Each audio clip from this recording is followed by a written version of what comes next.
along this winding road to the old familiar markers of the mercies I have known. I know it may sound simple, but it's more than a cliche. There's no better way to tell you than to say God's been good in my life.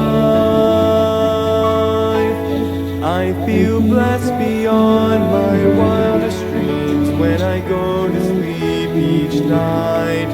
Though I've had my share of hard times, I wouldn't change them if I could, 'cause through it all, God's been good.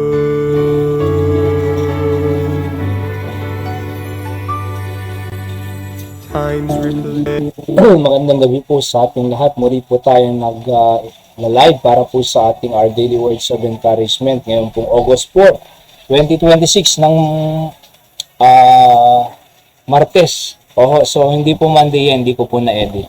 Alright, so Martes po yan. Alright, so try ko pong i-edit po na. So Tuesday, hindi po 4. Alright, Tuesday po ngayon. Okay, so tayo po manalangin before we give our text. Sa kilan Diyos, salamat po sa gabing ito. Muli kami mag-aaral ng iyong salita at bigyan kami ng wisdom, pangunawa, at may mapulot po kami na gusto nyo iparating sa amin. Ang pangalan niyo lang po ang maluwalhati. Just use me, O God, as your vessel to be able to be a blessing to your people. Patawad din po sa lahat ng kasalanan na nagawa. Ito po ang aking dalangin sa pangalan ng aming Panginoon Jesus. Amen. Dito po tayo sa Luke chapter 12 verse number 49 hanggang 53. The Bible says, I am not come, or I am come to send fire on the earth. Yan po ang pamagat natin. And what will I, if it be already kindled? 50. But I have a baptism to be baptized with, and how am I straitened till it be accomplished? Suppose ye that I am come to give peace on earth? I tell you nay. But rather division. For from henceforth there shall be 5 in one house divided, 3 against 2, and 2 against 3.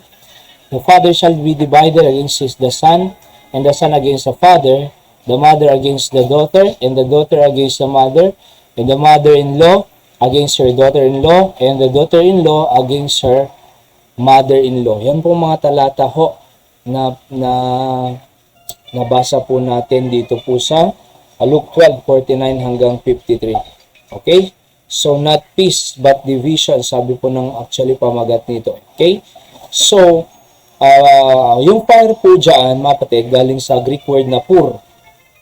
Pur. Ibig sabihin ay literally fire yan.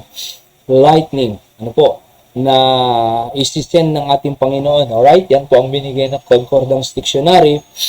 Literal fire or lightning. Yan po ang ipapadala ng Panginoon dito sa lupa, mga kapatid. Sorry po. So, iba lang po ang napindot ko. Okay? The Lord Jesus reveals that His coming was not merely to bring outward peace, but to bring truth that demands a decision. The gospel unites those who believe, yet it also divides those who reject it. Following Christ often comes with opposition, even from one's own family. Alright, so yan po, hindi po siya pumunta dito para talaga to divide, pero para makita niya yung mga nagre-reject sa kanya. At makita niya yung sino ang totoo na sumusunod sa kanya, and they will unite this one who truly believes Him. Alright, kaya nga He came for that matter, mga kapatid. So number 1 po dito na pwede natin makita, itong pamagat natin, I am come to send fire on earth. Magandang gabi muna po, Brother Danny Ringor dyan sa Batak, Ilocos Norte, at Sister Estela. God bless you po. Ang Panginoon po magpala sa inyo. Shout out po sa inyo dyan sa Batak. Okay? So, number 1, Christ came with purifying fire. Sabi ng Bible, I am come to send fire on earth. Itong pong fire na ito, mga kapatid, ay purifying fire po ito. So, hindi po para mag-cause ng division, pero para i-purify niya ang mga naniniwala sa Panginoon At yung hindi naniniwala, of course, ma-reject yun ng Panginoon. Bakit? Hindi naman talaga sila naniniwala eh. They profess to believe Christ. Pero truly, mga kapatid, sa kanilang puso, hindi talaga sila kumbaga naniniwala sa Diyos at sumusunod sa Diyos. Kaya makikita nyo po, masesegregate, maseseparate po yung mga tunay at hindi tunay na mananampalataya dito. So, kaya sabi niya, I am come to send fire on earth. Letter A, the fire pictures God's judgment, holiness, and purification. O, yan po yan. Letter B, Christ desires heart to be purified rather than corrupted by sin. Okay? So, gusto ng Panginoon po, yung ating puso ay purified. Oo. Kumbaga, sanctified. Cleansed. Oo. So, pure, mga kapatid. Kaya nga sinasanctify po tayo ng Panginoon. Oo, separate sa sanlibutan, sa makalangit na mga bagay, sa spiritual things, mga kapatid. God sanctified us para dalhin tayo sa kanyang gawain, mga kapatid. Dalhin po tayo sa kanyang kalooban. Yan po ang purpose ng fire dito, to purify us. Oho. At kaya nga po, every time nakakarinig tayo ng salita ng Diyos, it's not just, the Bible should not just give us information, but transformation. Hindi lang po tayo binibigyan ng information, but transformation, mga kapatid, sa ating buhay. Oho, para magdulot po tayo ng glorification sa ating pong Panginoon. So, Christ came with purifying fire. And pangalawa, Christ carried the cross before the crown. Kasi sabi ng Bible po, I have a baptism to be baptized. Alright? So, the baptism refers to Christ's coming, suffering, and death on the cross. Yan po ang tinutukoy ng Panginoon dito. Na baptism. Alright? So, pinag-aralan ko po, nag-research po ako patungkol dyan. Kung yung patungkol sa pagbabaptize sa tubig. Hindi. According sa mga nag-aral po talaga nito, mga Bible scholars, it refers to the suffering of the Lord Jesus Christ. So, Christ carried the cross before the crown. So, letter A po, Jesus willingly embraces suffering to accomplish redemption. Willing po siya eh. Though hindi po siya responsible para mamatay. Alright? Para mag-suffer. Bakit? Wala naman po siyang kasalanan eh. Pero he is just willing to embrace his suffering to accomplish the work of redemption for the people. Ganyan po. Kamahal ng Panginoon ang sanlibutan, willing to suffer for other people, just like us. So, he take the cross and he carry our sins at the cross, mga kapatid. He paid it already there. It is finished, sabi ng Bible. Opo, kaya kahit siya po ay King of Kings and Lord of Lords sa langit, at meron po siyang corona doon, he is the King, pero he left the splendor of heaven. He left his crown in heaven, but carried the cross and suffer for us. Willing po siya, mga kapatid. If God is so willing to suffer for us, are we willing to suffer for Him? Di ba? Willing ba tayong magsakripisyo at mag-suffer din para sa Panginoon? Kaya nga po yung mainitan lang po tayo sa area, okay lang yan. Yung mainitan ka lang sa pagpunta sa church or pag-i-area or pagsasalwining or Bible study, panunundo. Ang Panginoon nga po nag-suffer eh. Diba? Buhay niya po, dugo niya po ang kapalit. He sacrificed himself to accomplish the work of redemption. And thank God, He did that. And because of that, nakakilala po tayo sa ating Panginoon bilang sariling tagapagligtas. Because Christ willing to suffer. Letter B, following Christ requires commitment. Okay, even when it involves sacrifice. So, ang pagsunod sa Panginoon ay nire-require po niyan ang commitment po natin. Ano po? Hindi lang kung gusto, sa susunod ayaw. Sasama sa Sabado, next Saturday hindi. Magsisimba sa Sunday, next Sunday hindi. Di ba? Magsisimba ng Linggo morning, hindi na hapon. Sa katunayan, John chapter 20 or 21, may simba po pang hapon. So maghapon po ang panambahan ng Old Testament Church, mga kapatid. Kaya nga po, hindi po yan third mass, kundi extension po yan the whole service on that day, mga kapatid. Di ba? Yung iba naman, hindi na nag-Sunday school, nag-morning service na lang. Bakit? Parang dating Catholic, parang dating relihiyon. First mass daw yung Sunday school eh. Kaya hindi ako nag-first mass, second mass, morning preaching. Kaya wala Sunday school eh.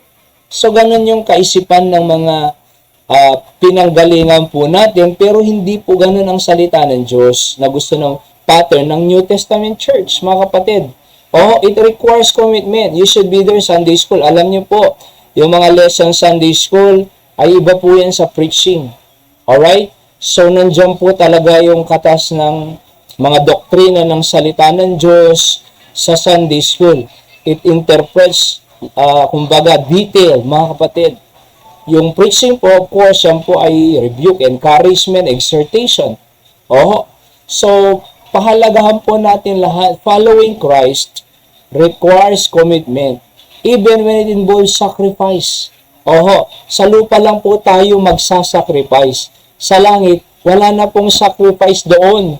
Wala na. Pag nasa langit ka, wala nang sacrifice.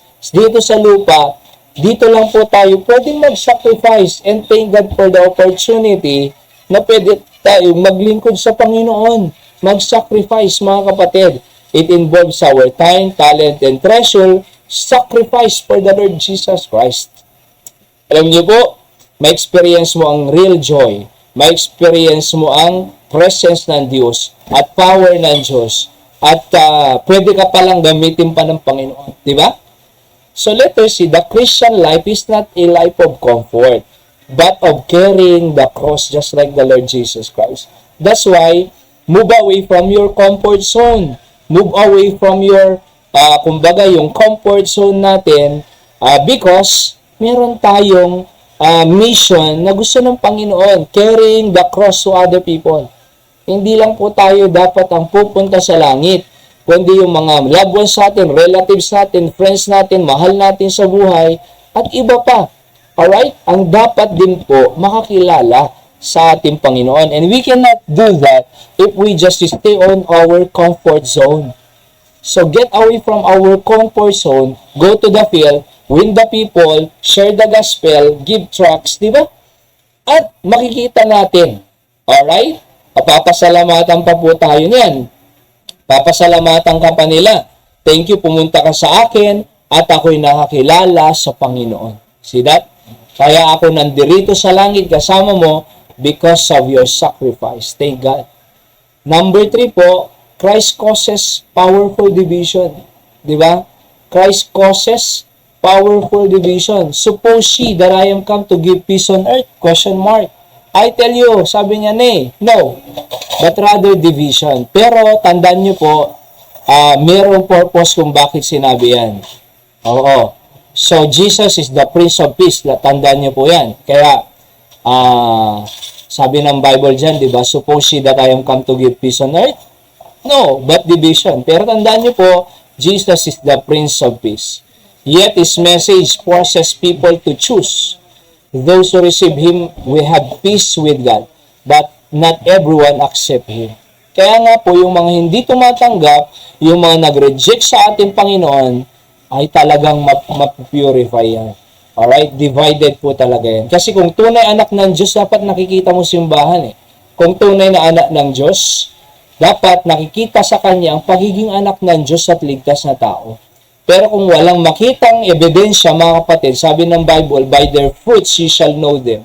Kung walang ebidensya na siya po ay anak ng Diyos, may Holy Spirit siya, walang ebidensya, baka hindi siya ligtas. Baka hindi talaga tumanggap sa Panginoon yan. Bakit? Walang makitang ebidensya eh. Walang desire magsimba. Walang desire salita ng Diyos. Ang isang isang bagong silang na anak eh. Yung baby sa hospital kasi silang, hindi mo naman pipilitin, magdede yan eh. Kusang hanapin niya ang dede. Bakit? Andun yung gatas na ikakabuhay niya eh. Anong sabi ng Bible? 1 Peter 2:2, as a newborn baby desire the sincere milk of the word that ye may grow thereby. Normal lang po dapat. Kung tunay na anak ng Diyos, normal na hinahanap ang gatas ng salita ng Diyos. Normal na nagsisimba, hindi pinipilit. Kasi kung pinipilit, for example, walang pagnanais, walang ebidensya, baka lang naman, hindi tunay na tinanggap ang Panginoon niya. Baka yan ay hindi sa ilangit pupunta. Bakit? Kung tunay na anak yan, sabi ng Biblia, parang isang bagong silang na baby, hahanapin niya ang gatas ng salita ng Diyos. Ganun din po tayo, kaya tayo nagsisimba. Alright? So, letter B, families may become divided because some receive Christ while others reject Him. So, yung na-divide, bakit? May nag-reject, pero yung mga tumanggap sa Panginoon, God will unite them. Letter C, the issue is not that Christ create hostility, but that truth exposes the heart. Yung puso. Makikita po dyan. Alright, number 4 po, matatapos na po tayo. Christ deserves preeminent devotion. Okay? So, 51 to 53, mababasa nyo po doon. Jesus, letter A, deserve first place above every earthly relationship. First, dapat ang Panginoon. Ano po? Hindi po yung sino mang tao, hindi business, hindi trabaho, hindi po negosyo, hindi po pamilya. Diyos, seek ye first the kingdom of God and His righteousness. Diba? So, Jesus deserved first. Bakit? Inuna nga po tayo, namatay siya sa cross para sa atin. Diba? So, first siya. Hindi yung last option, mga kapatid. Diba? Pag may problema, pumunta na sa doktor, pumunta na sa hospital, pumunta na sa gamot, sa doktor na, hindi pa napapanalangin.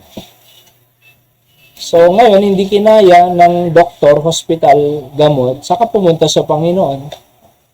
Una ang Diyos, mga kapatid. Hindi po siya last option. Dapat ang Diyos po ang first option. Ganoon din po sa paglilingkod sa Panginoon. Kaya nga Sunday, upon the first day of the week, 1 Corinthians 16, di ba?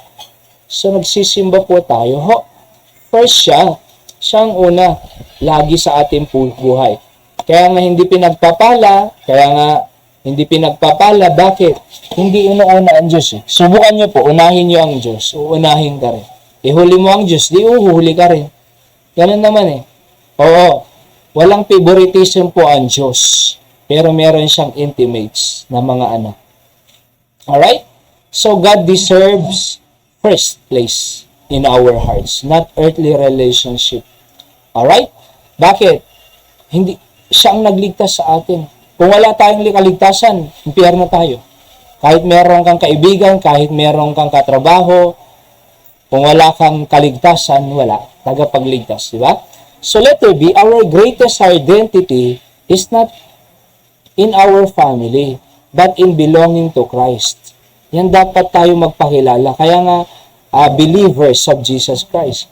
Kaya nga, disciple of Jesus Christ. Tayo di ba? Kaya nga, Christian follower of the Lord Jesus Christ. Lahat tinatawag na Christian ngayon di ba? Pero hindi naman talaga Christian. Kasi hindi naman follower Alright? So, it must be, our identity should be in Christ's family. Not our family. Kundi kay Kristo. Alright? Kasi siya talaga naman ang bumubuo ng pamilya. Tanggalin mo si Kristo sa pamilya.